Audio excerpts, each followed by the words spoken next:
Ja, guten Tag. Ich sitze hier mit Felix Kubin, Psychotroniker, Komponist, Hörspielmacher, Avantgarde-Musiker. Den Begriff habe ich aus meiner Internetrecherche in Hamburg geboren und bereits im Kindesalter mit Synthesizer, Orgel und Drumcomputer am Experimentieren gewesen. Und heute hier bei uns beim Inspirational Talk für Popkultur Nachwuchs. Ich freue mich sehr, dass du da bist, Felix. Danke, Leila. Du machst schon über Jahrzehnte Musik und bist für deinen vielseitigen Zugang zu Klang bekannt, auch in Form von Hörspielen und anderen Soundexperimenten. Und bist dieses Jahr auch live zu sehen auf der Popkulturbühne mit deinem Duo-Projekt Zell, gemeinsam mit dem polnischen Perkussionisten Hubert Semmler. Wir freuen uns sehr auf den Auftritt. Und ja, heute sprechen wir ein bisschen über deine Arbeit. Und ich steige mal direkt ein mit der ersten Frage, die vielleicht auch viele junge Menschen da draußen interessiert, die mit dem Musikmachen anfangen. Wie bist du zur Musik gekommen? Zur Musik gekommen? Ich habe eigentlich immer den Wunsch gehabt, Schlagzeug zu spielen. Und meine Eltern meinten aber, das sei gut. Das war damals auch so ein bisschen so ein bürgerliches Ding, dass man ein Melodieinstrument spielt. Und aus Protest habe ich dann mir so ein kleines Schlagzeug selber gebaut, nämlich aus so Eimern und aus so Blechteilen. Und ich hatte so ein schönes Blechtablett, da habe ich dann so Münzen draufgelegt. Das klang dann ziemlich gut wie eine Hi-Hat. Und darauf habe ich dann so rumgeschlagen, aber irgendwann haben sie halt es hinbekommen, meine Neugier zu wecken, weil mein Vater, das war damals so ein bisschen Entwicklung in den 70er Jahren, der hat so eine Heimorgel gekauft. Und da musste man im Grunde erstmal gar nichts können, sondern da konnte man einfach so eine Begleitautomatik anstellen und dann einfach einen Finger drauflegen und dann kam so ein kleines Begleitorchester. So, und damit habe ich dann widerwillig, aber dann immer neugierig dran rumgespielt und dann habe ich angefangen, Unterricht zu nehmen und weiß nicht, es dauerte so 3 Jahre. Dann habe ich auch ganz gut Fortschritte gemacht und dann ging es aber darum, irgendwie eine bessere Orgel zu besorgen, weil es so ein Schrottding war, so ein italienisches Schrottprodukt. Total schwer und groß und klang irgendwie ziemlich schrottig. Und der Zufall wollte es, dass der Bruder von einem Klassenkameraden diesen Korg MS-20 Synthesizer verkaufen wollte, weil der konnte damit eigentlich gar nichts anfangen. Der hat sich eigentlich mehr für Mode interessiert. Und bis zu dem Zeitpunkt hatte ich schon einiges an elektronischer Musik gehört, aber ich wusste nicht, dass man mit so einem Instrument unendlich viele Klänge herstellen kann. Ich dachte, das sei so wie bei der Orgel, dass man immer so bestimmte Presets einstellt. Und ich glaube, das hat meinen Kopf zur Explosion gebracht. Ich muss es wirklich sagen, als mir das klar wurde, war ich so wie 2 Wochen total high. Und ich war so überdreht über diese Möglichkeiten, so viele verschiedene Klänge und Geräusche herzustellen, also auch so Hubschrauber oder sonst was, Explosionen, dass ich das permanent versucht habe, meinen Klassenkameraden klarzumachen und die waren einfach nur total genervt. Also es war schon damals so, dass ich mit dieser großen Entdeckung völlig alleine war. Und dann habe ich halt alleine angefangen, Musik zu machen, auch so ein bisschen angestachelt durch eine Art neues Selbstbewusstsein, was es zu der Zeit gab. Das hing damit zusammen, dass so die ersten 4-Spur-Rekorde aufkamen. Also man konnte plötzlich für sehr wenig Geld zu Hause Aufnahmen machen, in relativ guter Qualität. Und es gab viele Bands, die eben eigentlich nur das gemacht haben, nämlich nur einen Drumcomputer angestellt oder eine Orgelbegleitung und dann einen Ton gedrückt und dazu irgendwas rumgebrüllt haben. Und in diesem Klima war es ziemlich einfach, selbstbewusst aufzutreten, zu sagen, das kann ich auch. Es ging dann eigentlich nur um die Haltung, die man dazu einnimmt. Und damit hast du eigentlich auch schon meine nächste Frage beantwortet, die da wäre, ob es quasi bestimmte Umstände gab, jetzt auch in deiner frühen Kindheit und Jugend, die das Musikmachen für dich begünstigt haben. Das ist ja schon auch, würde ich sagen, erstaunlich, wie früh du mit dem Experimentieren und Musikmachen auch eigenständig angefangen hast und ob du glaubst, dass es ein bestimmtes Klima gab, das das begünstigt hat. Also was sind sozusagen die besten Voraussetzungen? Ja, das Klima war das Klima der genialen Dilettanten, würde ich sagen. Das entstand ja dann auch sehr schnell. Also das war eigentlich geboren ein bisschen aus diesem Punk-DIY-Bewusstsein, dass man sagte, ja, eigentlich braucht man nur 3 Akkorde oder Daniel Miller von Mute meinte irgendwann, das ist auch schon zu viel, eigentlich braucht man nur einen Anstellknopf und ein paar Rhythmen. Und dann eben etwas, was man zu erzählen hat oder irgendwie eine Ausdrucksfähigkeit. Und ich glaube schon, dass das, was wir damals oder was ich vielleicht auch mit angestoßen habe, nämlich so eine Art Kinderband-Szene von experimentell vor sich hin dudelnden Kinderbands, die alle mit so Casio-Keyboards oder Mikrofonen, mit irgendwelchen kaputten Gitarren, die dann präpariert wurden, ohne irgendeine Ahnung von der Vorgeschichte solcher Präparation zu haben, die da einfach so völlig naiv drauf losgehämmert haben. Und die waren alle so zwischen 8 und 14. So. Ich glaube, das war ziemlich einzigartig. Das war uns damals aber nicht bewusst. Also wir lebten alle so um mehrere Blocks herum und haben das halt gemacht. Das ist total erstaunlich, weil ich mich daran erinnere, dass ich mal bei einer Veranstaltung in Bremen war. Und da war ich mit einer Freundin, die einen Bekannten eingeladen hatte, der Sprayer ist, also der Graffiti sprüht. Und wir haben dann danach noch bei ihm zu Hause Platten gehört. Und der hatte eine deiner ersten Platten im Schrank. Du als Kind mit weiß bemaltem Gesicht. Ich muss echt zugeben, ich habe den Namen der Platte vergessen. Ich auch. Okay, dann passt es ja. Ja. Jedenfalls fand ich es total interessant, dass Catchy Teenage Tapes, du meinst das, ne? Das kann Ja, sein. ja. Schwarzer Hintergrund, weiß bemaltes Ja, das Gesicht. ist diese Version, die 2012 dann bei diesem New Yorker Label Minimal Wave rauskam, genau. Ja, auf jeden Fall fand ich das ganz erstaunlich, dass dann er auf einmal diese Platte von dir hat, die du als kleines Kind produziert hast und die dann voll abgefeiert hat. Und mein Gefühl war, was er sehr mochte, war so der sehr freie und experimentelle Zugang zur künstlerischen Praxis, die er vielleicht auch mit seiner eigenen verbunden hat. Und das hat sich jetzt ja auch so über Jahrzehnte durch deine Musik oder auch Hörspiele, was auch immer du angehst, durchgezogen. Und genau, meine Frage ist eigentlich, welche Rolle so das Experimentieren für dich spielt. Ich glaube tatsächlich, dass das ein ganz zentraler Motor ist in meinem Leben. Also, und zwar in jeder Hinsicht, also auch im Privatleben.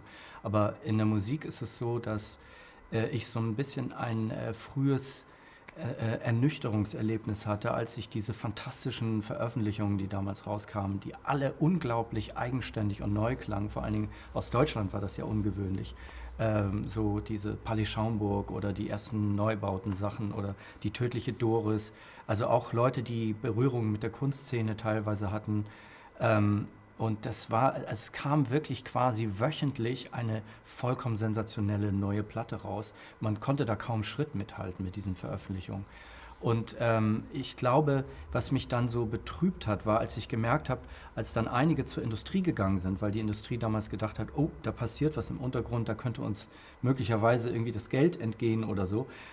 Die haben dann diese Bands unter Vertrag genommen und sofort sind die meisten vom Sound her viel braver geworden, weil sie sich haben reinreden lassen oder weil sie vielleicht nicht den Mut hatten oder auch nicht das Selbstverständnis, dann zu sagen, okay, super, jetzt haben wir viel Geld, jetzt sind die Türen weit auf, dann können wir noch viel wahnsinniger werden.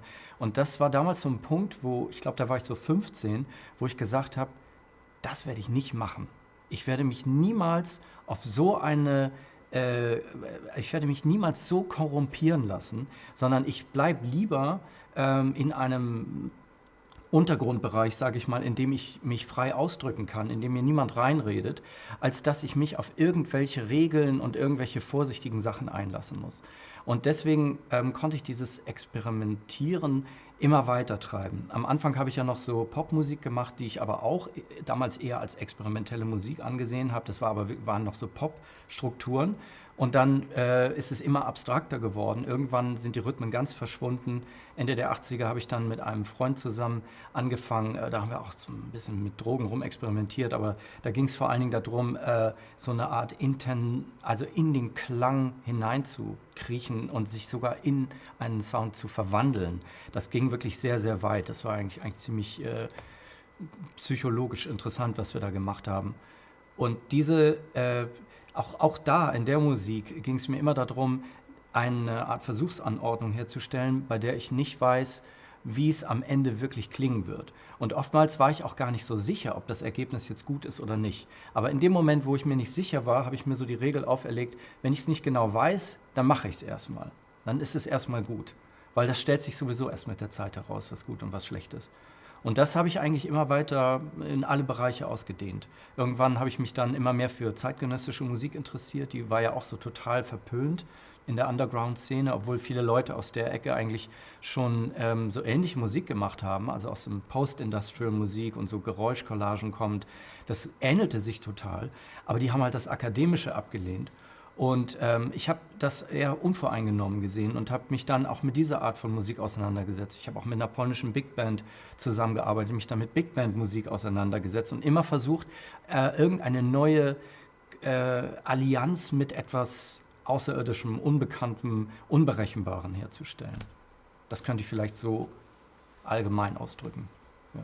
Und dieser Weg ist ja dann auch irgendwo unausschöpflich. Also man kann ja quasi ewig weiter experimentieren und das zeigt sich ja auch in den vielen unterschiedlichen Formaten, in denen du so Klang behandelst. Hörspiel, Musik, Platten, obwohl ich auch denke, die Grenzen sind ja auch fließend. Also die Klänge, die du vielleicht dann auf einem Album machst, fließen ja dann auch in eine Hörspielproduktion mit ein. Und da würde mich nochmal interessieren, ob es dann so einen Moment gibt, wo du weißt, jetzt ist das irgendwie etwas für ein Hörspiel oder darüber möchtest du ein Hörspiel machen oder jetzt wird es ein Track. Also wo manifestiert sich, in welcher Form dann irgendwie der Klang stattfindet? Das ist so ein bisschen wie beim Bleigießen, glaube ich. Das ist ja am Anfang ganz flüssig, das ist sozusagen meine Gedankenflüssigkeit, die da so, ne? Und dann fällt man in Ohnmacht und dann fällt die in eine abkühlende Flüssigkeit hinein und dann nimmt sie irgendeine Form an und die verändert sich aber meistens noch.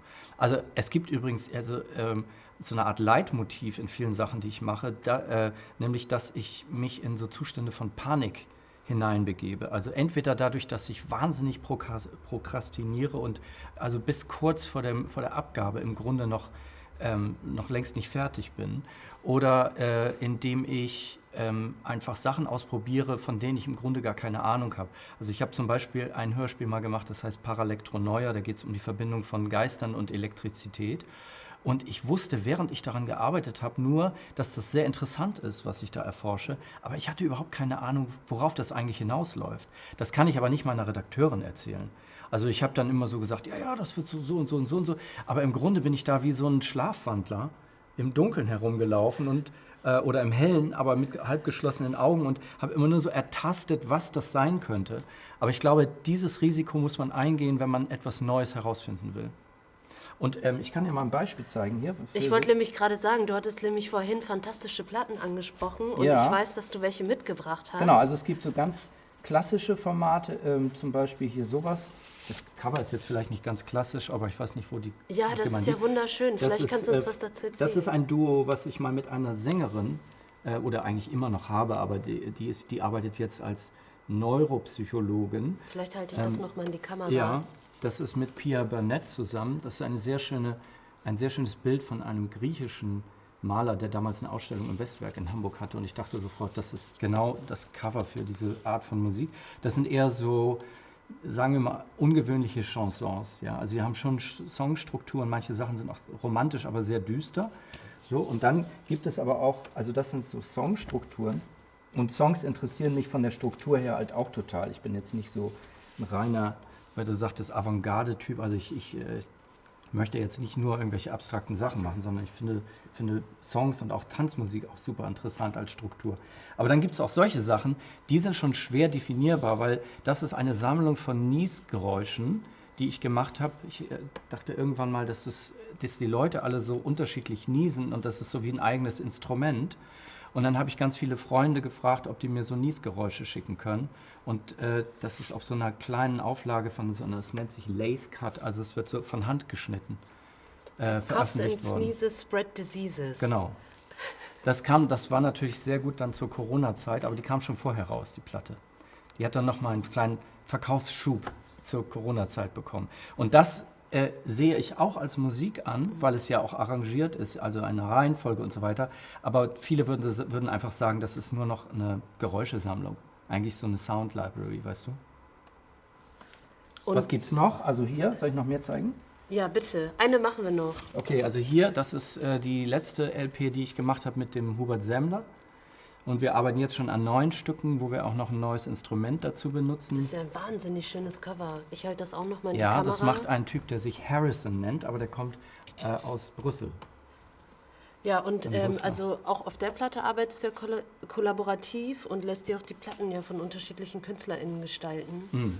Das ist dann die Überleitung zu meiner nächsten Frage, Felix. Und zwar, wie du an Kollaboration rangehst. Also jetzt auch mit Zell bist du ja dann auch beim Popkulturfestival. Ja.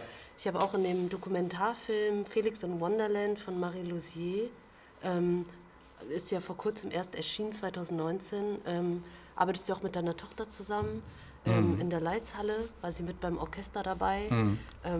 Genau, also wie ist dein Zugang zu Kollaboration und welche Rolle spielt die? Na, diese Kollaboration, die du gerade ansprichst mit meiner Tochter, die war natürlich jetzt nicht so ausgeglichen im Sinne von, na, was willst du denn mal so machen, sondern da habe ich ihr einfach gesagt, hast du Lust, diese schöne, engelsgleiche Melodie zu spielen in der Hymne von diesem großen Werk, was ich da komponiert hatte, bei dem auch mein Bruder, der so ein der so ein Arrangeur ist, Max Knoth, der unheimlich viel mit Orchesterstimmen und Farben arbeitet und mir da immer wahnsinnig hilft, solche Sachen für ein Orchester irgendwie zu notieren, zusammengearbeitet habe. Und da war es einfach so, dass ich sie gefragt habe, könntest du dir vorstellen, das auf der Bühne zu spielen? Das ist eine Melodie, die ist jetzt nicht super schwer zu spielen und ja, und sie hat sich halt getraut und das hat natürlich eine spezielle Wirkung. Sie ist da ein bisschen wie so ein Engel an dieser Stelle da.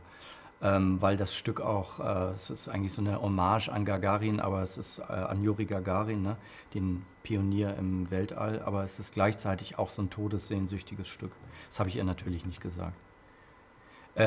Was war die Frage nochmal? Ach, Kollaboration. Also, wenn ich zum Beispiel mit jemandem wie Hubert Semmler zusammenarbeite, dann wird die Musik natürlich auch stark durch ihn mitgeformt. Also es ist nicht so, dass ich mir jetzt irgendwas ausdenke und dann suche ich mir immer irgendwie so Studiomucker, die dann irgendwelche Aufgaben erfüllen, sondern da geht es wirklich darum, dass sich die Welten durchdringen.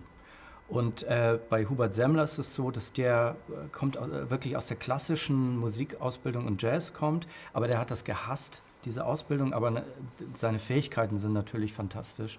Und er ist selber auch Komponist, also mit ihm wollte ich unbedingt mal versuchen, ob man so etwas machen kann wie eine Art handgespielte Sequenzer-Musik, die man auch mal im Club auflegen könnte.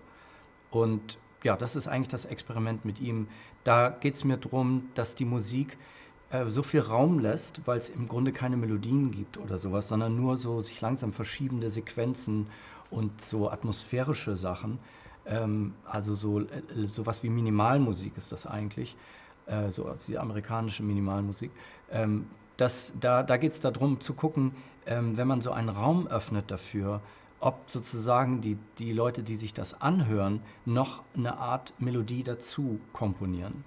Weil ich bin der Meinung, dass es immer wichtiger ist, die Leute, die Musik konsumieren, also die Zuhörerinnen und Zuhörer zu integrieren als Komponisten.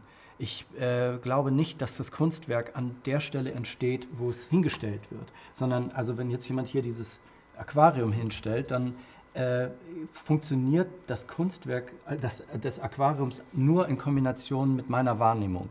Das heißt also, ich bin sozusagen Mitgestalter dieser Wahrnehmung und so sehe ich das auch in der Musik. Deswegen, das ist für mich halt interessant zu sehen, was passiert, wenn ich jetzt mal so wichtige Elemente wie Melodien und sowas eher weglasse und den Raum etwas mehr öffne und dann auch mit einer gewissen Zeitspanne arbeite. Also ein Stück ist zum Beispiel so 10 Minuten lang, das ist jetzt nicht typisch für mich. Ja, wenn in dieser Art von Monotonie dann trotzdem etwas Spannungsvolles entsteht, wie viel geben die Leute, die das wahrnehmen, mit hinein? So. Das erinnert mich an ein ganz schönes Zitat von Maurice Merleau-Ponty, der gesagt hat, weil wir Leib sind, haben wir Raum. Weil wir live? Weil wir Leib sind, haben wir Raum. Mhm. Genau, also dass die Dinge erst dadurch entstehen, dass wir sie wahrnehmen. Ja. Und das ist mit der Musik natürlich auch so Ja. und mit allem anderen.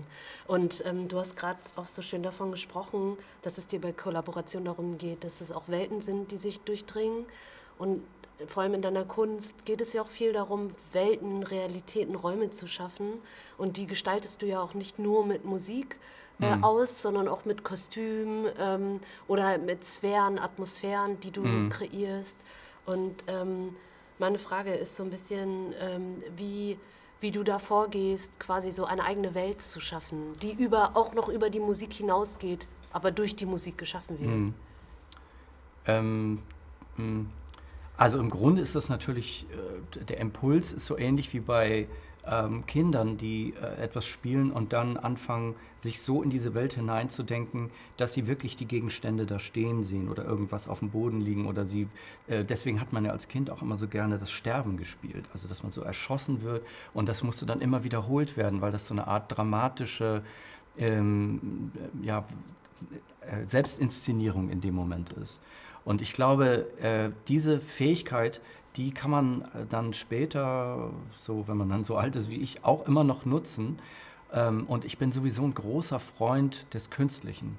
Also ich habe dieses ständige Unterstreichen des Authentischen nie so ganz verstanden. Ich glaube schon, dass es wichtig ist, dass man starke Erfahrungen aus seinem eigenen Leben in die Kunst mit einfließen lässt, sonst ist sie irgendwie leer. Und das ist für mich auch im Moment so ein bisschen mit meiner, sage ich mal, sehr allgemeinen Wahrnehmung, die ich im Moment habe. Ich bin da kein Spezialist, aber das ist das, was mir ein bisschen fehlt teilweise im Moment, sowohl in der Musik als auch in der Kunst, dass ich das Gefühl habe, da manchmal fehlt so ein bisschen Leben, also ein bisschen Lebenstiefe da drin oder so. Es wird sehr viel auf Design geachtet und auf so eine Präsentation. Aber ich finde, dass Künstlichkeit das Allerschönste ist. Also irgendetwas zu erschaffen, was es gar nicht gibt oder was man sich erträumt, vielleicht eine wahnsinnige Übertreibung oder auch etwas, sich in eine Rolle hineinzuversetzen, die zum Beispiel unglaublich bösartig ist. Das finde ich total wichtig. Solche verschiedenen, das sind so Transformationen, die ich gut finde.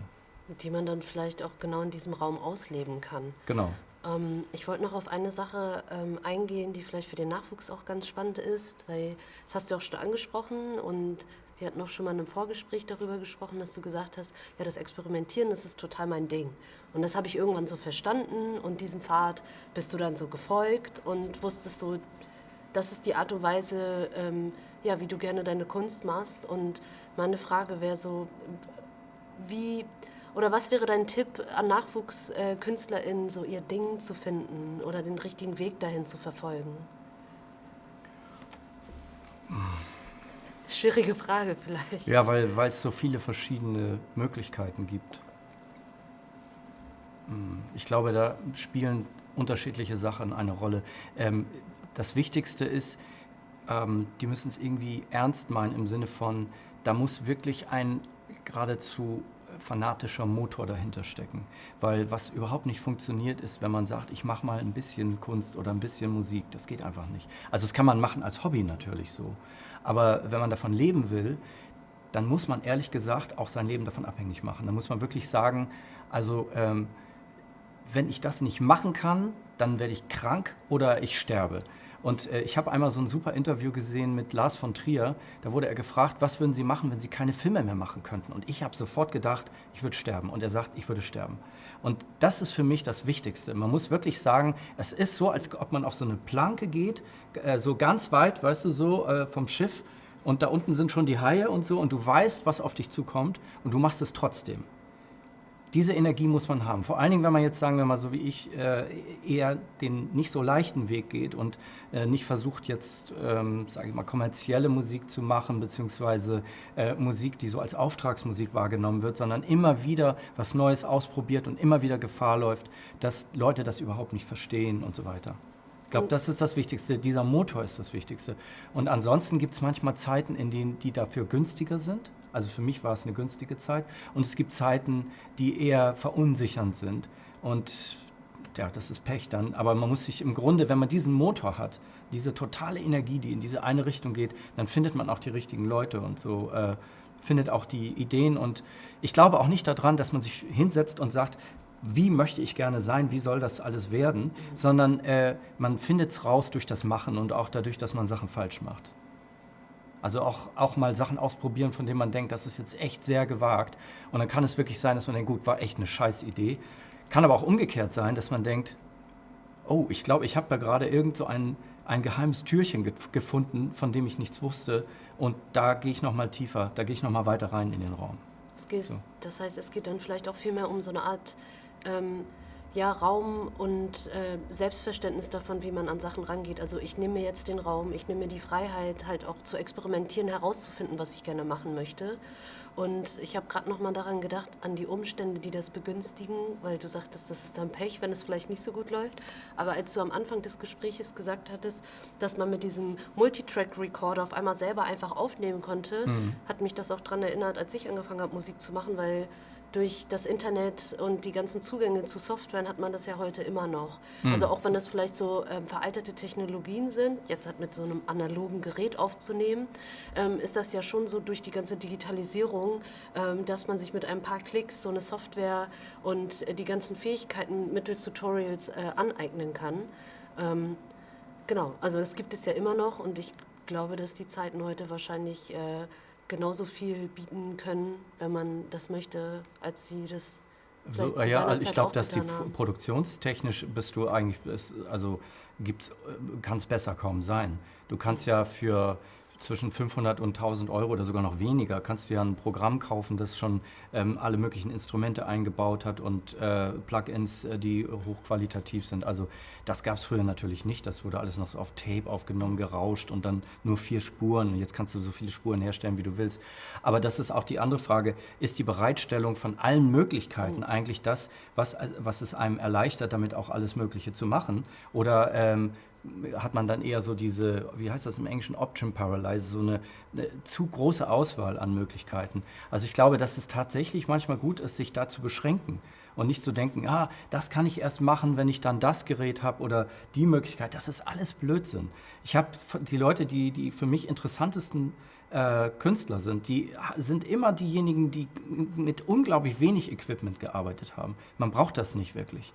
Also es geht eher darum, so viel wie möglich aus einem Instrument oder einer Idee herauszuholen, glaube ich. Und dann muss man natürlich auch eine Offenheit haben, mit verschiedenen Leuten zusammenzuarbeiten und sich auch von denen beeinflussen zu lassen oder zu sehen, was resoniert da so zwischen uns beiden.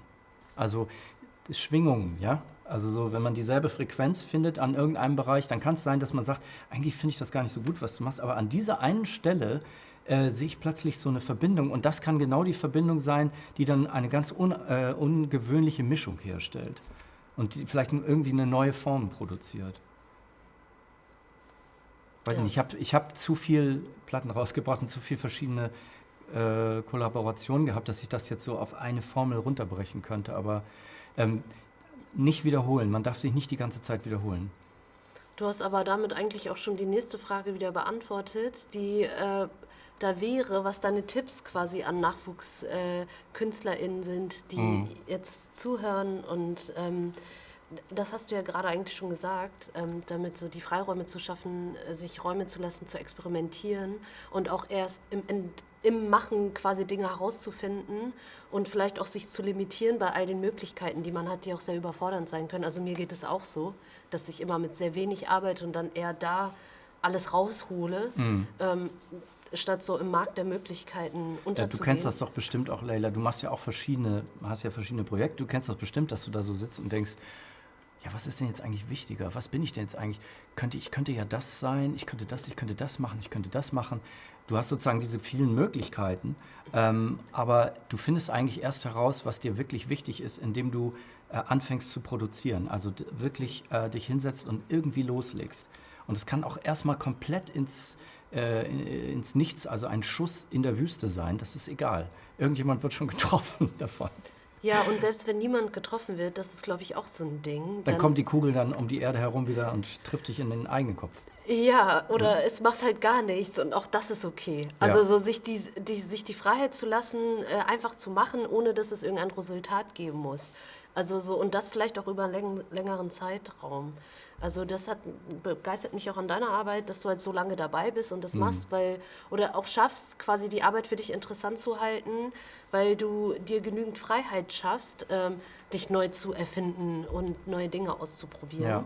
Und dabei dann, nehme ich mal an, auch keine Angst hast vorm Scheitern, sondern wie du eher schon vorher gesagt hast, so auch das Scheitern ist was Gutes. Ja, also Angst vorm Scheitern ist wirklich normal, weil Ja. jeder kennt das, auf der Bühne plötzlich irgendeine Sache, man merkt irgendwie so, das läuft gerade in eine völlig falsche Richtung. Entweder, weil man es, also bei mir ist es stärker noch so, dass ich denke, mir gefällt das selber gerade nicht, was ich mache. Und das ist dann manchmal so, dass das Publikum, dass Leute mir sagen, das war doch super und so, sondern ich bin total unzufrieden damit, weil ich irgendwie die Musikalität darin nicht erkannt habe. Und umgekehrt gab es also Momente, wo ich auf der Bühne dachte, das ist jetzt richtig toll, wie es gerade zusammenkommt. Es ist musikalisch ganz stark und trotzdem läuft die Hälfte der Leute raus. Also genau, einen Tipp habe ich, man muss sich nämlich unabhängig machen von Kritik und von Lob. Das ist ganz wichtig.